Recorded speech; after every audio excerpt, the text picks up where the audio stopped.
Bloomberg Audio Studios.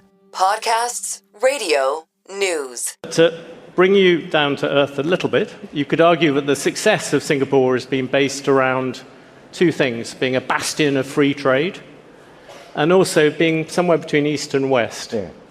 And now you have protectionism on the rise, and we have that struggle between China and America. That worries us. It does. I think it worries us all. But when Xi Jinping and Donald Trump met in South Korea, you called it a temporary truce. And I wonder, you've just seen this spat going on between Japan and China over Taiwan. How precarious does Asia feel at the moment? I thought, first of all, going back to the meeting between the two leaders, President Xi and President Trump, it was a good meeting. And while it may be a temporary truce, a temporary stabilization in the relationship, it's much needed.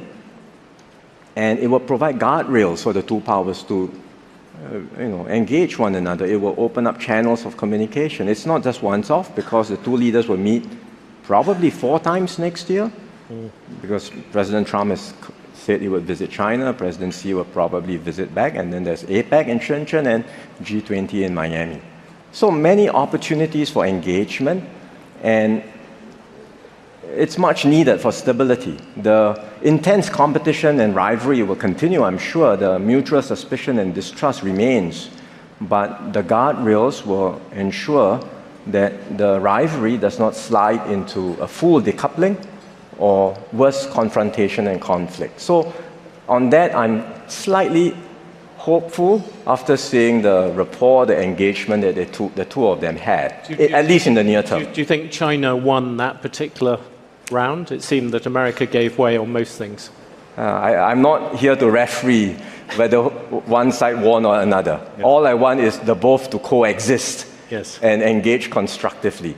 Now, on Japan and China, we all want stability in Asia. I mean, that's, of course, something it's in everyone's interest. So we certainly hope that both countries will find ways to de-escalate the current issue. The China-Japan relationship is important. Economically, it's important. China is Japan's largest trading partner. But it's a complex relationship, partly because of the US-China strategic competition. So everything that China and Japan has is seen through that larger prism. They also have disputes in the Senkaku Islands. And of course, it's also because of the overhang of the history of the Second World War, which still remains between the two countries. We hope the two countries will find ways to resolve these very complex issues and move forward. Southeast Asia has done that with Japan, as far as the history is concerned. It has taken some time, but with the passage of time, with the passing of generations, the feelings are not the same. And we have put the history aside and we're moving forward. And it's quite striking that survey after survey shows that Japan is the #1 trusted great power in Southeast Asia.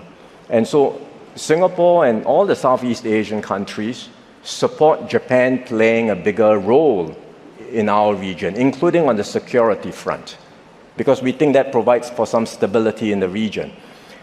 All the same, do you think poking the dragon in the way that the Prime Minister did, do you think that was advisable?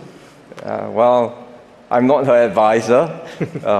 I can't judge the wisdom of group of people. I can't judge the wisdom of whether or not what she said was wise to do. But it has been said; it can't be unsaid now. Yes. So it is there. There will be a difference of views, clearly, and I think both sides. I think on the Japanese side, they are clearly wanting to bring things down, to stabilize the relationship and not cause this to escalate further. And I hope China will feel the same way. And while there may be differences, the two countries can still get along and work together. The current atmosphere, what do you think the chances are of a war over Taiwan? We've always said that we don't think this is likely to happen in the foreseeable future, at least in terms of a unilateral, unprovoked action by China. You've asked this question repeatedly to my predecessors, to me. So far, you've been right.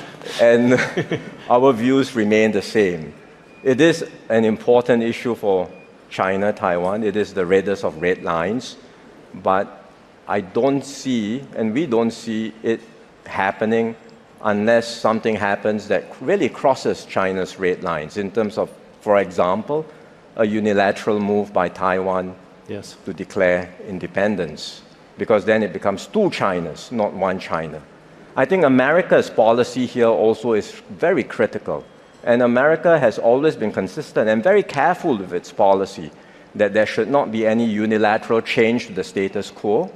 And number two, that while America defends or supports Taiwan's ability to defend itself, it does so in accordance to the Taiwan Relations Act and to America's One China policy.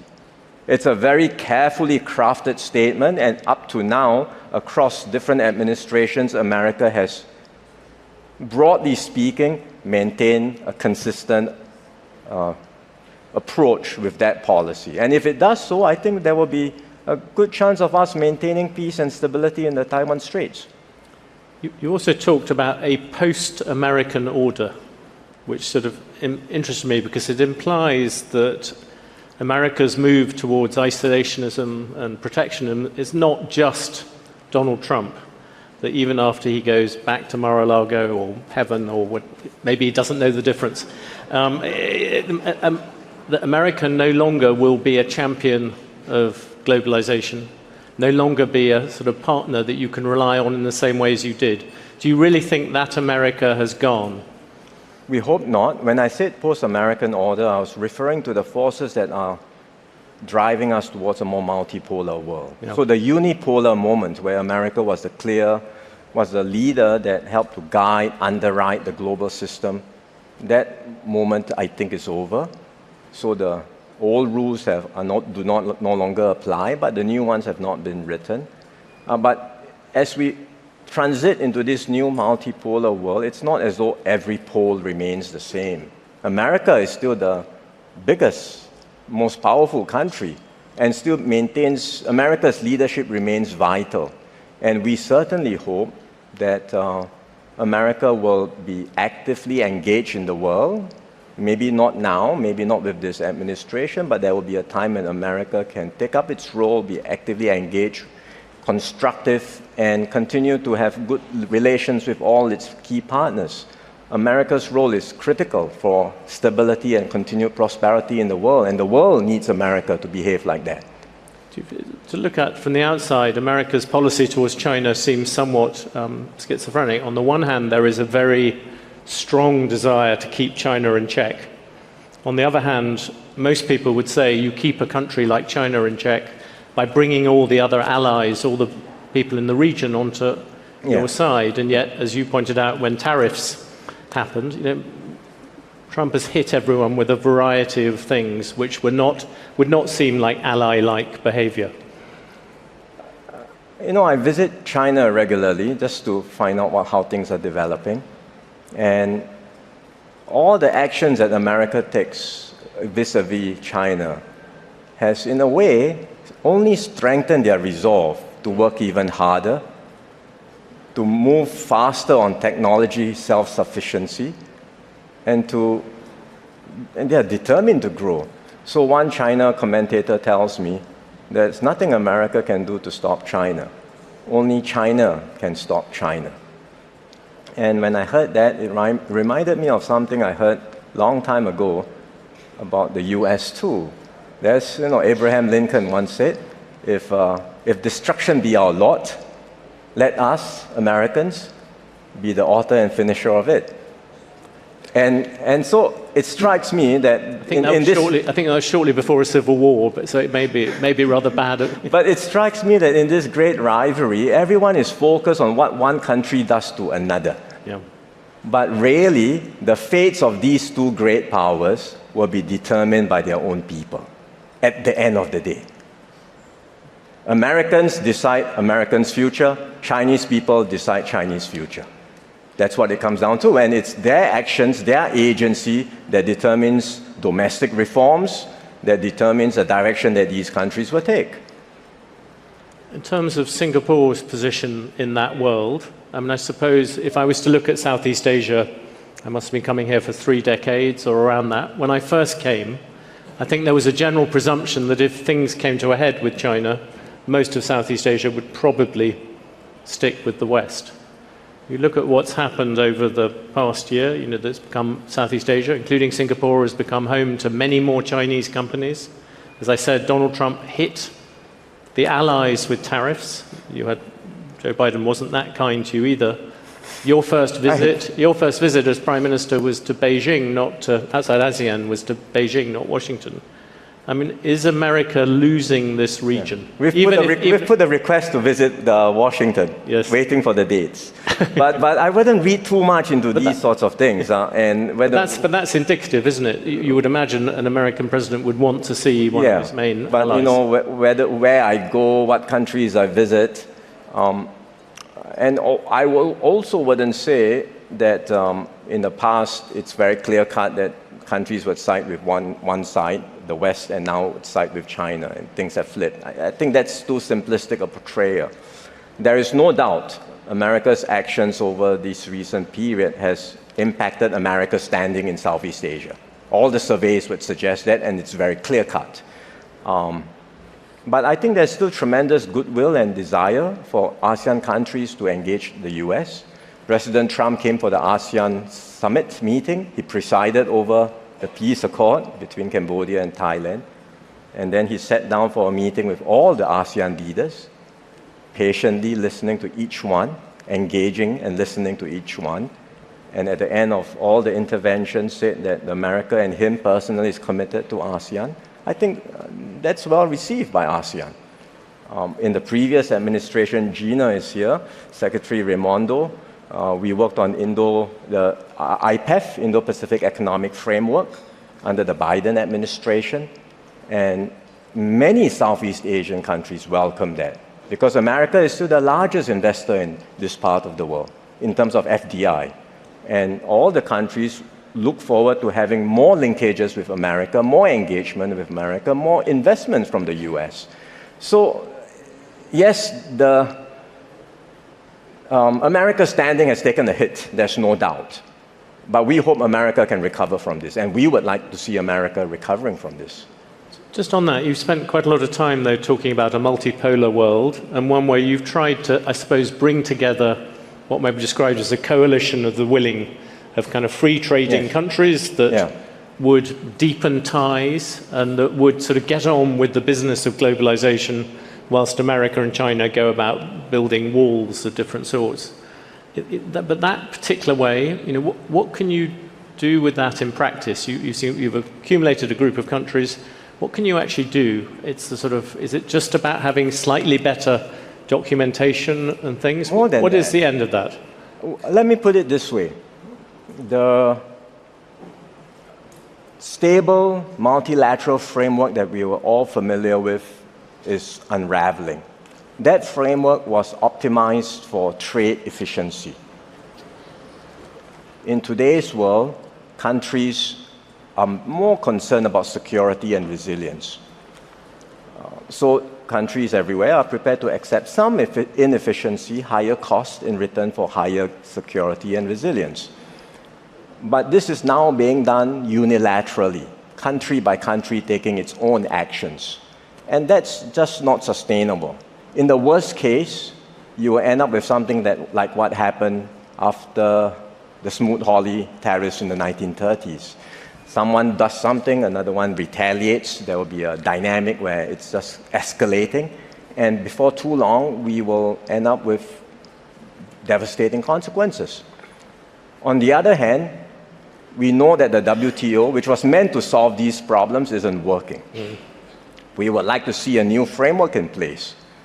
It's not easy to get that happen now, but ideally a new framework that finds ways in which countries can legitimately exercise and protect their own national interests, but with restraint, with some shared rules, and not on the basis that you can unilaterally do things to coerce another country or to punish another country, which is somewhat happening now. So how do we get there? And I think it's very hard for all of us to imagine ways to get there, but I think we should not give up trying. And that's what we would like to do, which is work with like-minded countries. Some of the, we have a future of investment and trade partnership with 15 or so countries doing this. but also working with the WTO, working with regional groupings like the CPTPP and the EU. And all of these efforts ultimately are not just about tariffs.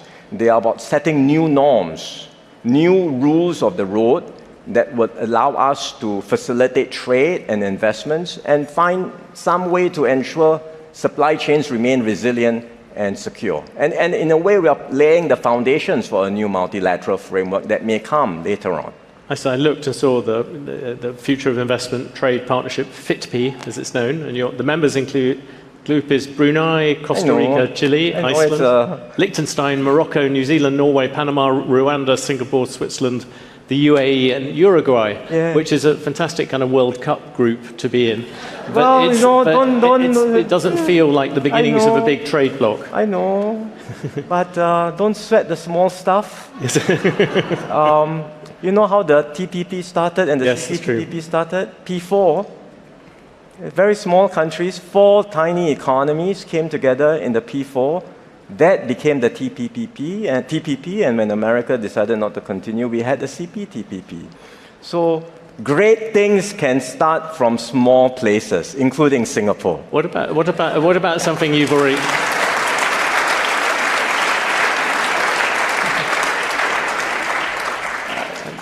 What about something you've already got, which is ASEAN? Yeah. And you are next year, 2027, you take over the chairmanship of it. And you look at ASEAN, as you say, it's been very successful at preventing conflict. Yes. It's become a kind of grouping. When you tried to negotiate with Trump as a group, he sort of pushed it aside and made you negotiate one with each other. I wondered, is there a way of making ASEAN into something bigger, something deeper? At the moment it's based wholly around consensus. Could you ever move to something like a majority agreement instead? I hate to mention the words European Union in a good light, but if you were to take it a little bit closer to the European Union, does that make sense? We certainly want to integrate faster and bring together the single market. I mean, there's so much that still needs to be done, but we also have to recognize that wide diversity of ASEAN, countries at different levels of development, and so we move as fast as we can. I would say that it was not so much that the US didn't want to negotiate with ASEAN collectively. It's just impossible given the diversity in ASEAN. ASEAN would not be able to negotiate a trade deal with America as a collective. It had to be country by country. We are not quite there yet to negotiate deals like that collectively. But ASEAN has its advantages and strengths. When we talk about ASEAN centrality, for example, it's not as though it means ASEAN dominates everything, but it means ASEAN has pooling power as a convener. And precisely because of the fracturing of the global economy that we see now and the uncertainties, more and more major powers would like to strengthen their links with ASEAN. EU is interested in an FTA with us. The GCC, we've been talking to them. Canada is interested in an FTA with us too. So we are discussing these initiatives very seriously, and hopefully we'll do this next year when Philippines is chair and when Singapore chairs ASEAN in 2027, we hope we can continue to build on the foundations and make progress. So the way in which ASEAN would grow would probably be going broader rather than deeper. You're not going to end up with a... We have to do both. I think we have to go deeper as well. But it's just that going deeper takes time. It's not straightforward, and countries will be able to move at different paces. And in some instances, we may very well say the countries that are able to move faster do first. I wouldn't rule that out. When we talked about the region, you said you didn't think there was the war coming on or anything like that. But there is. Do you think in the end, a country like Singapore will have to choose between China and America? You've managed to avoid that so far. Yeah, another favorite question. Yes, it's coming that way. Journalists are notoriously unoriginal, but the problems don't change. The choice is arguably getting bigger. The pressures will always be there. The great powers say we don't want you to choose, but of course each one wants us to be a closer friend to them. And that's always, the tension is always there, the pressures will always be there, but at the end of the day, we don't have to choose, really. We have to, it's not issue by issue. There will be some instances where we look at the issue, And we so happens that the particular position we take is the same as the US, for example, or as China, for example. But it's not from the lens of choosing one versus the other. It's from the lens of Singapore's national interest. And that will always be the case for us. And it's the same, not just for Singapore, it's the same in ASEAN. ASEAN countries feel the same way. We have been the arena for proxy wars before. It's been such a painful experience. We don't want that to happen again. And so ASEAN will continue to be fiercely independent. Not so much non-aligned, but multiple aligned. Engage with all the key players. On that subject, hot war, but there's a lot of Cold War going on, and there's been this issue about state-sponsored cyber attacks, people interfering in the election. Your party complained about that in the election you won. You've had cyber attacks, and you're going to adjust, I think, your foreign interference law further. Yes. And I wondered, are there any particular countries you're worried about? Is it China, Malaysia, Indonesia, or all the above? We don't call out our adversaries, but we know who they are. It's a good way to be around. Can I ask a bit about... And we are not naive. Can I ask about Singapore as a financial hub? Yes. You've had this onrush of money coming here. You've had this big push to lure people here, the family offices, you see many of them here. A lot of wealthy people coming here. And you get two issues from that. And the first one is this issue of inequality, which I know the Gini coefficient has got better, so that in income terms... income terms getting better. But there is this, every time I come here, people talk about inequality more. Yeah. And I wondered, you've already introduced taxes on luxury cars and properties, but do you see Singapore moving towards other things, a capital gains tax, for instance? Two separate issues, really, because wealth management, Singapore is a financial center. I think we can grow in terms of wealth management. Family offices may set up here. They are not Singaporeans. They, have their offices here. They manage their funds out of Singapore. We welcome that. It creates jobs for Singaporeans. I think that's a good thing, and we can explain that to Singaporeans. Sometimes it creates frictions, especially when there are ostentatious shows of Ferraris and things, yes. And we have just to remind them that, Singapore is a different society. We are egalitarian, our norms are different, please understand. And for the most part, they do. Tackling wealth inequality where it comes to our people and our population, that's something we continue to work on, whether it's income or wealth. We have a range of policies. It's not just about tax alone, because in Singapore, we have the ability to also provide wealth injections. And a major reason why we can do that is housing. Almost everyone owns their own home. Majority live in public housing. And when you buy a flat from the Housing Development Board in Singapore, you get housing equity. And that's the reason why even at the lower end of bottom 20% of households, actually they have significant net wealth, net asset value because of home ownership. So that's one way we can continue to fine-tune our policies to provide more support and uplift for lower income groups. We also have a Central Provident Fund, which is Social Security, which is the individual's own retirement nest egg, which we do top-ups from time to time. So our tool sets are not limited. I know there's a lot of interest. Again, yes.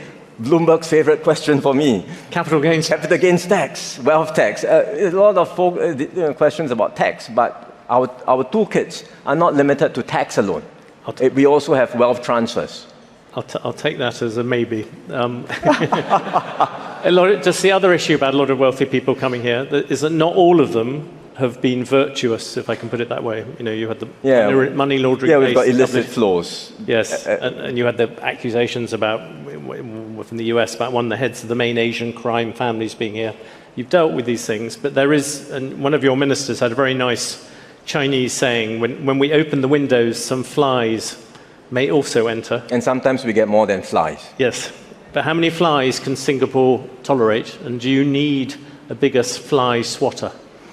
We do have quite a big fly swatter. I mean, we take it very seriously. it's not unique to Singapore. The illicit flows are everywhere. All financial centers have to deal with this. So to us, it's not so much about what, that there is an incident. There are bound to be incidents, and there are bound to be suspicious transactions, and then with intelligence, with cooperation across different countries, eventually we get to the bottom of it. The key is, what do you do? And we are very stringent, and we take swift action. And we are determined to protect our reputation, because that's what keeps Singapore going, a trusted business and financial center. Can I ask you about energy? I've been quite struck, being here for the past day or so, is that a lot of people are talking about all those new data centers. Yes. The idea that AI particularly will need more energy. You look at Singapore energy at the moment, virtually all of it comes from LNG, very successful. But the idea that somehow in the end Singapore has to kind of get energy of its own, and there you're really in a choice about either trying to do something with one of your neighbors, maybe a renewable thing or whatever. The other big, very obvious option is nuclear energy. I mean, is that something which is going to become a much bigger part of Singapore's future? We don't know yet, but we are certainly studying the options seriously. There won't be an easy silver bullet in our case, because we are small. We are unable to scale up renewable energy in terms of the amounts that we need. Some of the solutions, as you highlighted, would include plugging into an ASEAN power grid, which we are building. Taking time, complex, but it's happening. But still, we would like to have our own source of clean power. Hydrogen might come up as one possibility, but it's expensive. So you could ship hydrogen and then burn it through a turbine. It's got lower emissions than LNG. That's possible. But we are also studying the possibility of nuclear power, especially when you look at some of the new technologies with SMRs, which are safer. We are looking at whether it might be possible in our context. We are very small, 750 square kilometers, or less than 300 square miles. That's tiny. Yes. So we have to look at it, consider the safety very closely before we decide, and look at the technology and how it's evolved. Is there a kind of time scale on that? When do you think Singapore? It really depends also on how the technology evolves. And as of now, we've been looking at different technologies. You don't really see very many operational SMRs, particularly the SMRs which are grid scale. We're not talking about the tiny ones like 50 megawatt, those don't serve our needs, right? We're talking about grid scale, commercial scale SMRs, and you don't see a lot of them around as of now. And so we are studying, looking at, we are working with partners, including America and others, Europe, looking at the technology, understanding it better, understanding the implications, and then if we think it's possible, we will have to also convince the public that this is indeed a technology that is safe and deployable in Singapore. But we are not there yet. We are still at the very early stages of building up capabilities. Many things about you. I'll ask you a personal question at the end. You're the first leader to be born after Singapore declared independence. Yes. You're also only the second leader outside the Lee family. And I wondered... We only had 4 prime ministers in Singapore. Not many people have had 4 prime ministers for that long. What makes the biggest difference to you? Is it that generational thing? Difference in terms of? Well, in terms of the way that you want to go ahead, that you are somebody from a new generation of Singapore. Does that make a bigger difference to the way you want to lead Singapore over the next period? I suppose me being from a different generation is part of it, but in terms of ethos, mindset, values, I represent the party, and the foundational values remain the same. We are here to build a better Singapore, because history has never been kind to small states. And we know, despite our success these last 60 years, the world is a dangerous place. It's become even more dangerous. And our mission, my mission, is to keep Singapore going, not just in my term, but to leave behind a better Singapore for my successor and for future generations. So that remains the ethos, the foundational values in which the my party represent, which I represent. I keep going back to this very vivid memory of when I was in Michigan studying. I've told this story before, but not all the guests here might know this. There is a ghost town in Michigan, and it's called Singapore. Truly. It was founded was it based around free trade and minimal government? I don't know. It was founded in the 1830s near Lake Michigan. Why Singapore? Perhaps 1830s. Perhaps it took inspiration from the fact that in 1819 there was this exotic port in the exotic Far East founded by Sir Stamford Raffles. And so maybe the name traveled. It took some time for things to travel in those days. And perhaps it took inspiration from that. But Singapore and Michigan didn't last very long. I think about 50 years. It's overwhelmed by the sifting sand dunes. And now there's only a marker that says this is where Singapore, Michigan stood. We want Singapore in Southeast Asia to last for a very long time. That's my mission. Well, we all hope you achieve that. Thank you very much, Prime Minister, for talking to us. And thank you very much for hosting us here. Thank you. Thank you.